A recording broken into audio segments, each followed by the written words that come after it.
প্রিয় দর্শক সকলকে স্বাগত জানাচ্ছি, শুভেচ্ছা জানাচ্ছি। আমরা এই মুহূর্তে যুক্ত রয়েছি বারোবাকিয়া ইউনিয়ন পরিষদ মাঠ থেকে, যেখানে মঞ্চ তৈরির কার্যক্রম এগিয়ে চলছে।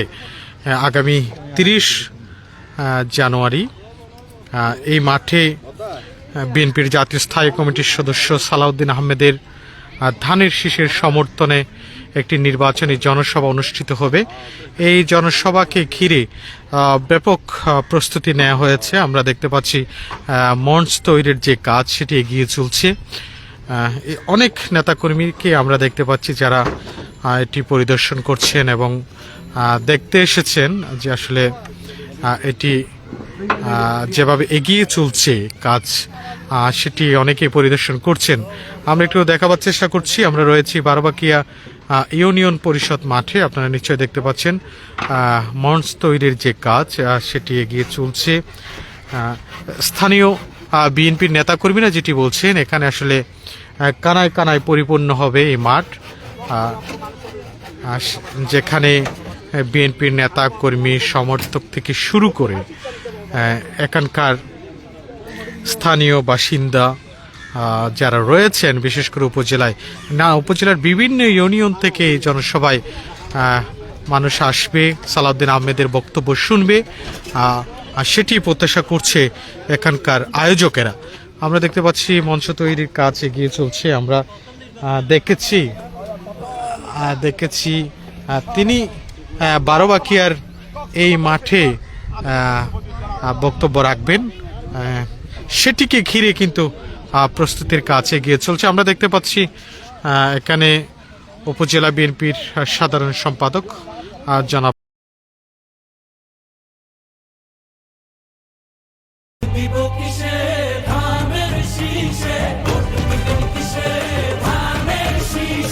ইকবাল হোসাইন, আমরা তাকে দেখতে পাচ্ছি। তিনি মঞ্চ পরিদর্শনে এসেছেন। তার সঙ্গে বিএনপির কিছু জ্যেষ্ঠ নেতা কর্মীকেও দেখতে পাচ্ছি। আমরা দেখতে পাচ্ছি মীর মোশাররফ হোসেন টিটু ভাই পিপি এবং বিএনপি নেতা রমিত চেয়ারম্যানকেও দেখতে পাচ্ছি। আমরা একটু কথা বলতে চাই। আমাদের সঙ্গে আছেন উপজেলা বিএনপির সাধারণ সম্পাদক জনাব ইকবাল হোসেন, সাবেক ছাত্রদল নেতা করিমকেও আমরা দেখতে পাচ্ছি, যুবদলের ফজল, ছাত্রদলের তহিদ সহ অসংখ্য নেতাকর্মী যারা আসলে এটি পরিদর্শনে এসেছেন। আমরা একটু সার্বিক দিক জানতে চাই, আসলে আপনাদের প্রস্তুতি কতখানি, আসলে 30 তারিখের জনসভা ঘিরে আপনারা কতখানি প্রস্তুতি নিয়েছেন? জনাব ইকবাল হোসেন। শুক্রিয়া, আলহামদুলিল্লাহ। আমরা আগামী 30 তারিখ পেকুয়া উপজেলার বারোবাকিয়া ইউনিয়নে প্রথম নির্বাচনী জনসভা হতে যাচ্ছে। ইনশাআল্লাহ আমরা আশা করি পেকুয়া উপজেলার সর্বস্তরের জনগণ, বিশেষ করে নারী সমাজ এবং হিন্দু সম্প্রদায়, বৌদ্ধ সম্প্রদায়, আলেম ওলামা, লবণ চাষী, কৃষি চাষী এবং অন্যান্য পানা বরস থেকে শুরু করে করায়করণ থেকে শুরু করে প্রত্যেকটি দপ্তরের ভাই বন্ধুগণ সাড়া দিয়েছে। আমরা আশা করি স্মরণাতীতকালের সবচাইতে বড় জনসভা হবে বারোবাকিয়ার ঐতিহ্যবাহী ইউনিয়ন পরিষদের ময়দানে। আমরা আশা করতেছি 20,000-এর অধিক ঊর্ধ্বে সর্বসাধারণের উপস্থিতি কামনা করতেছি। এখানে সকল দলের, সকল বর্ণের এবং সকল গোত্রের মানুষের আমরা ছাড়া পাচ্ছি।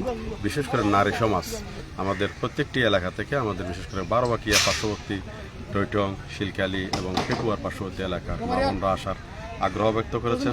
বিএনপির মাননীয় স্থায়ী কমিটির সদস্য জনাব সালাউদ্দিন আহমেদ সাহেবকে দীর্ঘ 18টি বছর ওনাকে দেখেন নাই, ওনার বক্তব্য শুনেন নাই। তার বক্তব্য শোনার জন্য এবং তাকে এক নজর দেখার জন্য অধীর আগ্রহে মুখিয়ে আছে। আমরা আশা করি ওনার দীর্ঘ 63 দিন গুম এবং দীর্ঘ 15টি বছর উনি ভারতের শিলংয়ে নির্বাসিত বনবাসী ছিলেন। সেখান থেকে মুক্তি পেয়ে ছাত্র জনতার ঐতিহাসিক বিপ্লবের মাধ্যমে 5ই আগস্টের 24-এর পরে উনি বাংলাদেশে প্রত্যাবর্তন করেছেন এবং বাংলাদেশের সকল রাজনৈতিক দল, বিশেষ করে বিএনপির কাছে অত্যন্ত আস্থাভাজন, দক্ষ এবং গ্রহণযোগ্য সৎ নেতা হিসেবে আবির্ভূত হয়েছে। সেটি আমাদের বাংলাদেশের জন্য এবং বাংলাদেশ জাতীয়তাবাদী দলের জন্য বিশাল এক নিয়ামক শক্তি হিসেবে কাজ করে যাচ্ছে। ঠিক কয়টার নাগাদ আসলে এটি শুরু হবে, এই বিষয়ে যদি আমরা একটু জানতে চাই। আমাদের মিটিংয়ের প্রোগ্রামের আনুষ্ঠানিক কার্যক্রম 3টা থেকে আমরা শুরু করব এখানে জনগণের উপস্থিতির উপর নির্ভর করবে, আমাদের নেতা আসার উপর নির্ভর করবে। আমরা রাত জেগেও করার চিন্তাভাবনা প্রস্তুতি নিচ্ছি। আমাদের সমস্ত লাইটিং প্রস্তুত থাকবে, আমাদের সকল ডেকোরেশন প্রস্তুত থাকবে। এখন আমাদের নেতার আগমনের উপর এবং আমাদের জনগণের উপস্থিতির উপর নির্ভর করবে।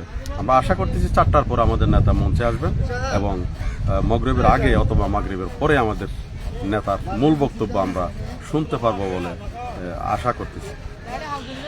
আপনাকে ধন্যবাদ। শুনছিলেন জনাব ইকবাল হোসেন, সাধারণ সম্পাদক পেকুয়া উপজেলা বিএনপি। তিনি যেটি বলছিলেন বারোবাকিয়া এই যে জনসভা, যেটি তারা জনসমুদ্র করার যে পরিকল্পনা তিনি সেটি বলছেন, অর্থাৎ এখানে আগামী 30 জানুয়ারি বিএনপির স্থায়ী কমিটির সদস্য ধানের শীষের প্রার্থী, কক্সবাজার 1 আসনের ধানের শীষের প্রার্থী সাবেক মন্ত্রী, তিনি এই মাঠে প্রধান অতিথির বক্তব্য রাখবেন, যেখানে তিনি তার যে নির্বাচনী প্রতিশ্রুতি জনগণের উদ্দেশ্যে সেগুলি তিনি পেশ করবেন।